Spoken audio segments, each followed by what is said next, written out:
My name's Michelle, and it all started when I was just a kid 8 years old. My parents split up, and suddenly, I was living with my grandparents. Dad moved to another state, called a few times, then poof, vanished completely after a couple of years. Mom married some loaded businessman and jetted off to Europe. I remember the day Mom left, she hugged me tight. Tears in her eyes. "I'll visit, baby, I promise," she said. I believed her. Kids are stupid like that sometimes. For a while, she kept her word. She'd sweep in once a year, always on my birthday. No husband, no new baby. Yeah, I forgot to mention Mom had another kid, a sister I'd never met. But Mom would show up, arms loaded with gifts, smelling of expensive perfume and full of stories about her fabulous new life. Life went on. I went to school, made some friends, tried to be normal, but there was always this hole, this empty space where my parents should have been. Grandpa and Grandma did their best to fill it. Grandpa would take me fishing on weekends, teach me how to bait a hook and cast a line. Grandma was always in the kitchen cooking up a storm. She'd let me help, teaching me her secret recipes. But when I turned 13, Grandpa got sick. Cancer, the doctors said. It was quick, brutal.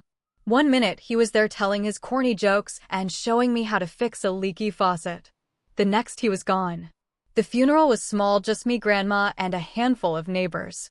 Mom couldn't make it, business emergency, she said over the phone. I wanted to scream at her, tell her that her own father was dead, for crying out loud, but I didn't. I just said, "Okay, Mom, I understand." When I turned 16, Mom's yearly visits suddenly stopped. No explanation, no apology, just radio silence. Our relationship dwindled down to occasional phone calls, usually initiated by me. Meanwhile, I threw myself into my studies. Graduated high school with decent grades, nothing spectacular, but enough to get me into a local college. Those years flew by in a blur of classes, part-time jobs, and hanging out with friends. Before I knew it, I was tossing my cap in the air at graduation. After college, I landed a job at a local marketing firm. Nothing glamorous, but it paid the bills and gave me a sense of purpose. Life was okay, not great, not terrible, just okay. I had my routine, my friends, my cozy little world in Grandma's house. But life, that sneaky bastard, had other plans. It started with Grandma forgetting things. Small stuff at first, where she put her glasses, what day it was. I brushed it off as old age, but then it got worse. She'd forget to turn off the stove, wander out of the house in her nightgown. The diagnosis came like a punch to the gut. Alzheimer's. I tried my best to take care of her, but it was hard watching the woman who raised me, who was my rock, slowly slip away. It was hell. The day she died, I was holding her hand. She looked at me, really looked at me, for the first time in months. "Michelle," she said, her voice barely a whisper. "I love you, sweetheart." And then she was gone. I called Mom, choking back tears. "Mom, Grandma, she's gone." There was a long pause on the other end. "Oh, Michelle," she finally said, her voice oddly flat. "I'm so sorry, I can't get away right now. Work is just crazy, you understand, don't you?" So I planned the funeral alone. Picked out the casket, arranged the flowers, wrote the eulogy. The service was small, just like Grandpa's. As I watched them lower the casket, I felt more alone than ever. After the funeral, I went back to Grandma's house, my house now, I guess. It felt too big, too empty, but I couldn't bear the thought of leaving. This was my home, filled with memories of the two people who'd raised me. Life went on. I threw myself into work, trying to fill the void Grandma left behind. Months passed, then a year, then two. Then out of the blue, Mom called. "Michelle, darling," she chirped, sounding oddly cheerful. "I have wonderful news. Your sister's coming to America for college. Isn't that exciting?" I blinked, caught off guard. "Yeah, I guess that's nice." "Here's the thing," Mom continued, her voice taking on that syrupy sweet tone she used when she wanted something. "She wants to go alone, but I'm worried about her. I was hoping she could stay with you." I felt my stomach drop. "Mom, I don't think." "Now, Michelle," she cut me off, her voice suddenly sharp. "Let's not forget who that house really belongs to. I'm the director, you know. I've been very generous letting you live there. The least you could do is look after your sister." I felt like I'd been slapped, but Grandma left the house to me, I said weakly. "She wrote a will." Mom laughed, a cold sound that sent chills down my spine. "Oh, sweetie, you don't understand how these things work. Trust me, I could claim that house if I wanted to, but I'm not going to as long as you help out with your sister, understand?" My mind was reeling. Could she really take the house? I didn't know enough about inheritance law to be sure, and the thought of losing my home, the last connection I had to Grandma and Grandpa. The day my sister arrived felt like the beginning of the end. I stood at the airport holding a sign with her name Chloe, feeling like an idiot. I'd only seen her in Mom's Facebook photos, always decked up and posing like a model. I figured I'd spot her easily. Boy, was I wrong. I almost missed her when she strode out of the arrival gate. This girl looked nothing like the sister I'd seen in pictures. She was well perfect. Too perfect, like someone had ordered her from a celebrity look-alike catalog. "Chloe," I called out, uncertain. She turned, her oversized sunglasses perched on a nose that was definitely not the one I'd seen in older photos. "Oh my God, you must be Michelle," she said, her voice dripping with disdain. As she got closer, I could see the work she'd had done. Lips pumped up like life rafts. Cheekbones that could cut glass, and a body that screamed plastic surgeon's magnum opus. I felt like a potato next to her. As we waited for a porter, because apparently that was a thing now, Chloe started rattling off demands like she was reading from a 5-year-old's Christmas list. "So, like in Europe, we have this amazing housekeeper who does everything, and a cook. You've arranged for that, right?" She didn't wait for an answer. "And I'll need my own car, nothing cheap, obviously, maybe a Mercedes." I stood there, mouth hanging open. Was this girl for real? "Chloe," I said, trying to keep my voice level. "I work a regular job I can't afford." She cut me off with a wave of her manicured hand. Whatever, Mom will take care of it. Let's just go already." We made it to the parking lot, and I led her to my car, a beat-up old Honda that had seen better days. Chloe took one look at it and lost her mind. "What kind of squalor is this?" Each word was like a slap. "You expect me to ride in that thing?" Before I could respond, she whipped out her phone. "Mom, yeah, it's me. You will not believe what Michelle is trying to make me ride in. It's practically a death trap." Yeah, okay, love you too." She hung up and turned to me, a smug smile on her face. "Mom's arranging for a car service. You can take that rust bucket home yourself." An hour later, Chloe's fancy town car pulled up in front of Grandma's house.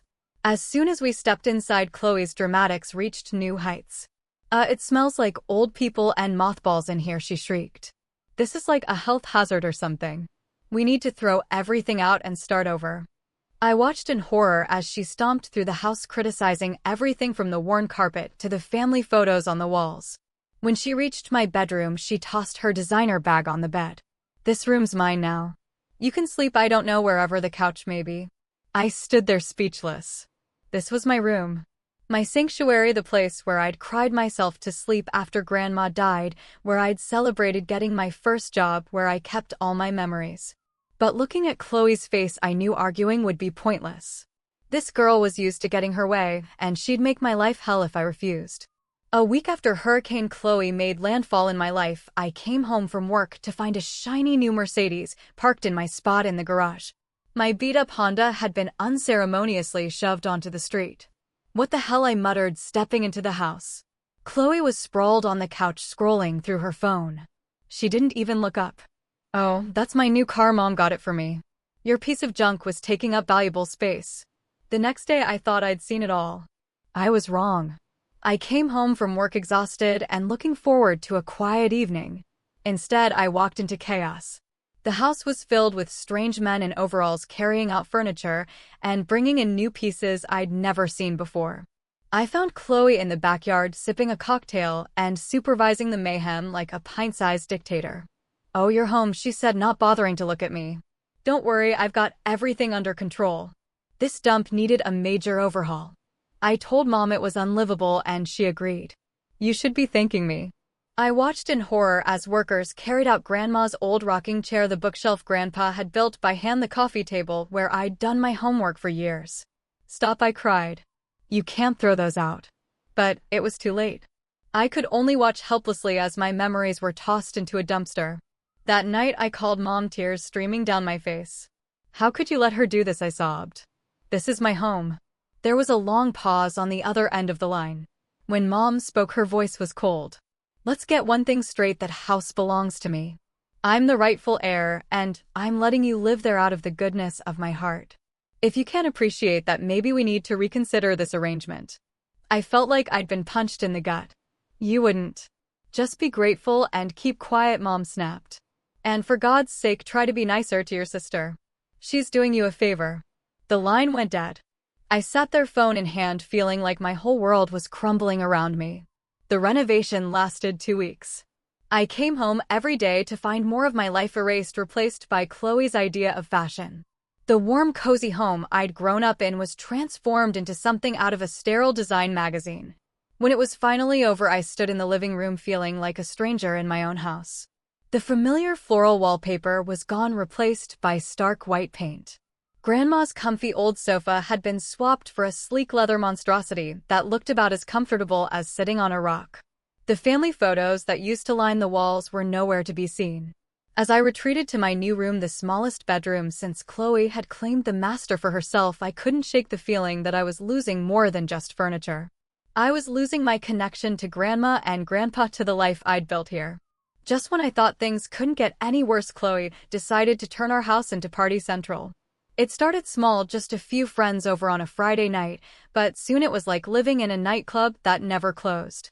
Every weekend, sometimes even on weeknights, the house would fill up with Chloe's college buddies.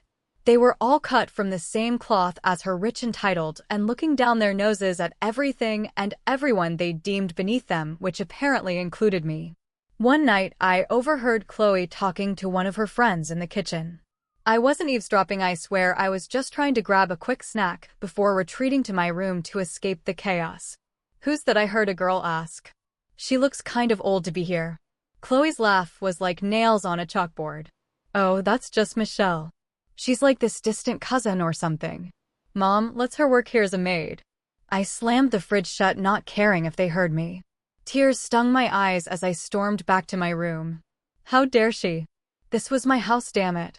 The next morning, after Chloe had finally rolled out of bed around noon, I confronted her. "No more parties," I said, trying to keep my voice steady.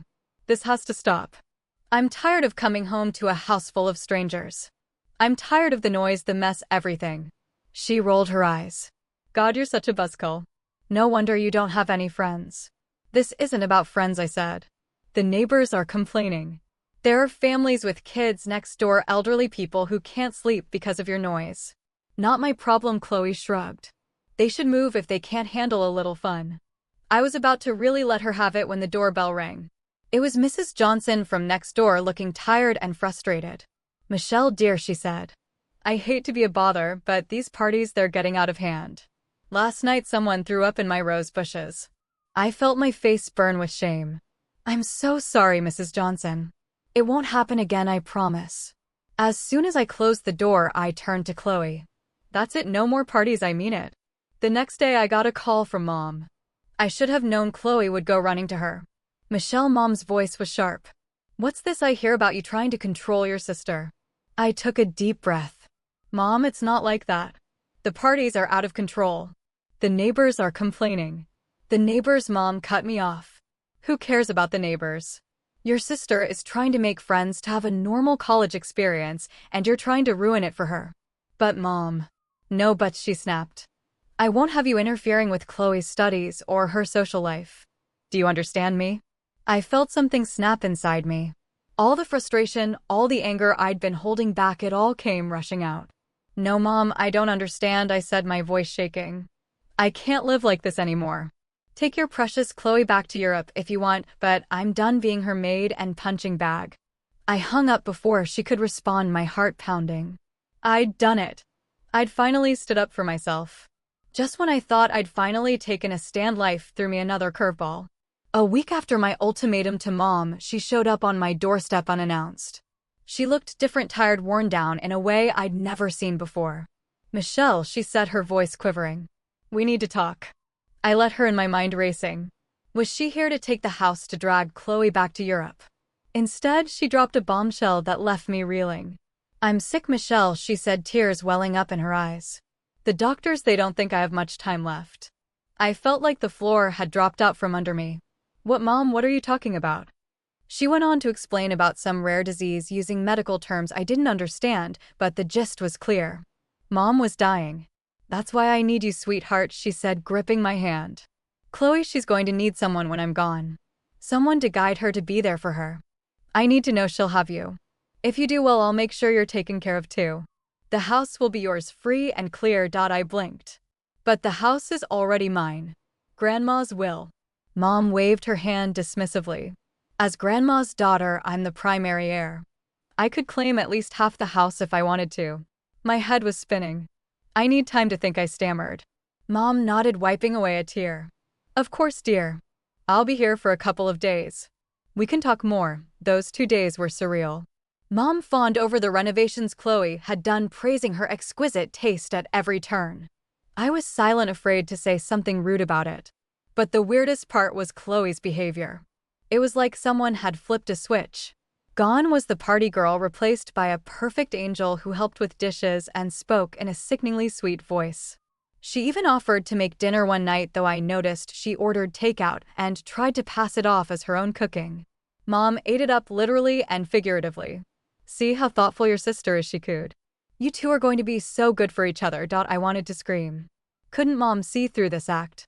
But every time I opened my mouth to protest, I remembered Mom's words about the house, about her illness. Could I really risk losing everything? On the last night of Mom's visit, she cornered me in the kitchen. Have you thought about what I said? She asked, her eyes pleading. I took a deep breath. Yes, I said finally. I'll try for you. Mom's face lit up. She pulled me into a hug, something she hadn't done in years. Thank you, sweetheart. You don't know what this means to me. I can go back to Europe knowing Chloe will be in good hands. The ink had barely dried on Mom's departure when Hurricane Chloe made her grand return. The following week, I got off work early and headed home, looking forward to a quiet evening. As soon as I turned onto my street, I knew something was wrong. The bass from some EDM track was so loud it made my car windows vibrate. I burst through the front door to find my worst nightmare come to life. The house was packed with people, drunk college kids, sketchy-looking older guys, even a couple making out on my grandmother's antique table. Chloe, I screamed over the music. Where are you? I pushed through the crowd, dodging spilled drinks and grabbing hands. When I reached Chloe's room, I found the door locked. Without thinking, I kicked it open. Chloe was there, tangled up with some guy I'd never seen before. They both looked up at me, startled. What the? Chloe shrieked. Get out, something in me snapped. All the frustration, all the anger I'd been bottling up for months came pouring out. No, you get out, I roared. All of you. This party is over. I stormed through the house, turning off the music and shouting at people to leave. When they didn't move fast enough, I grabbed the phone. I'm calling the cops, I yelled. Anyone still here in 5 minutes is getting arrested. That got them moving. The house emptied in record time, leaving behind a mess that made my stomach turn. Chloe emerged from her room, her face twisted with rage. What the hell is wrong with you? She spat. You're just jealous because I know how to have fun. Well, guess what? I got kicked out of college, so now I can party whenever I want, and there's nothing you can do about it. Something inside me broke. Without thinking, I grabbed her arm and dragged her to the front door. Oh, you watch me. I shoved her outside, then ran back to her room. I grabbed armfuls of her designer clothes and threw them out onto the lawn. You want to party? Go party somewhere else, I screamed, my voice hoarse by now. Neighbors had gathered, drawn by the commotion. I could hear Mrs. Johnson's voice saying something about how it was about time I stood up for myself, but I didn't care about the audience. I was beyond caring about anything. I was still sitting on the floor, my back against the front door, when my phone rang. Mom's name flashed on the screen. I took a deep breath and answered, bracing myself for the storm. How dare you? Mom's voice crackled through the speaker, shrill with anger. Chloe just called me in tears. You ungrateful little reptile. After everything I've done for you. I cut her off with a laugh, a real genuine laugh that bubbled up from somewhere deep inside me. Everything you've done for me, I said, my voice surprisingly steady. That's rich, Mom, really rich. Don't you take that tone with me, young lady, Mom snarled. I'll remind you that I'm the rightful heir to that house. I can take it away from you with a snap of my fingers. I felt a smile spread across my face. No, Mom, you can't. I talked to a lawyer yesterday. Grandma's will is ironclad. She left everything to me, not you, not Chloe, me. And there's nothing you can do about it. I heard Mom take a shaky breath. When she spoke again, her tone had changed completely. Now, Michelle, let's not be hasty. I'm sure we can work something out. If you take Chloe back, I'll make it worth your while. I have property in Europe, a villa by the sea, a vineyard. It could all be yours. I thought about it for a moment. A villa by the sea did sound nice. But then I remembered the peace I'd felt in the moments after I'd kicked Chloe out, the relief of finally standing up for myself. No villa was worth giving that up. Thanks, but no thanks, I said firmly. Grandma left me her savings. It's more than enough for me to live comfortably. I don't need or want anything from you, duh. I hung up and immediately blocked both her number and Chloe's. As I sat there in the quiet house, I felt a weight lift off my shoulders. For the first time in years, maybe for the first time ever, I was truly free. The next few weeks were a whirlwind of activity. I threw myself into cleaning up the mess Chloe had left behind, both literally and figuratively. I repainted walls, scrubbed floors, and slowly began to reclaim my space. One day, as I was chatting with Mrs. Johnson over the fence, she mentioned something that made my heart skip a beat. You know, she said casually, I saw some furniture at the flea market last week that looked just like your grandmother's old pieces. It was a shame to see it there, but I figured you must have sold it during the renovation. I thanked her and raced to my car. An hour later, I was wandering through the flea market, my heart pounding. And there they were. Grandma's old rocking chair, the bookshelf Grandpa had built, even the coffee table where I'd done my homework for years. I bought them all back for a fraction of what they were worth to me.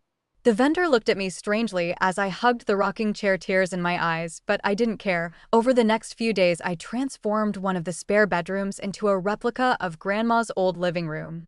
As I arranged the familiar furniture, hung the old family photos back on the walls, I felt like I was rebuilding more than just a room. I was rebuilding my connection to my past, to the people who had loved me unconditionally. Months have passed since then. The house is quiet now, peaceful. Sometimes when I sit in Grandma's rocking chair reading a book or just enjoying the silence, I think about everything that's happened, about Mom and Chloe and the life I thought I wanted. I won't pretend it doesn't hurt sometimes knowing I've cut ties with the only family I had left. But then I look around at the home I've reclaimed, at the life I've built for myself, and I know I made the right choice.